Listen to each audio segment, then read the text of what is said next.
नमस्कार.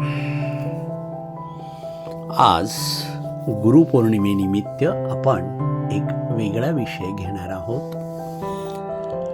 आत्मपरीक्षण आणि मनाची प्रसन्नता. इतरांचे दोष शोधण्यापेक्षा स्वतःच्या विचारांचे आत्मपरीक्षण करणे कधीही उत्तम.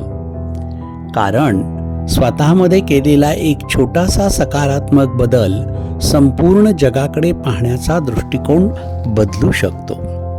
आपण रोजच्याच आयुष्यात धावपळ करताना बाहेरच्या जगाचे निरीक्षण करण्यात खूपच वेळ घालवतो. पण कधीकधी शांत बसून स्वतःशी संवाद साधणे, मनातील विचारांची आवरावर करणे फार गरजेचे असते. आत्मपरीक्षण आपल्याला आपल्या चुका समजून घेण्याची आणि अधिक परिपक्व होण्याची संधी देते. जेव्हा आपण मनातील संशय, तुलना आणि मत्सर काढून टाकतो तेव्हा मन आपोआप प्रसन्न होते. प्रसन्न मन हेच सर्व सुखांचे आणि यशाचे उगमस्थान आहे.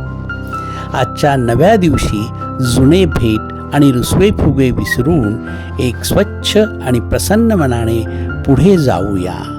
चला, आजच्या या गुरुपौर्णिमेच्या सुंदर सकाळी स्वतःशी थोडा वेळ घालवूया आणि मनाला अधिक सकारात्मक बनवूया. जय गुरुदेव.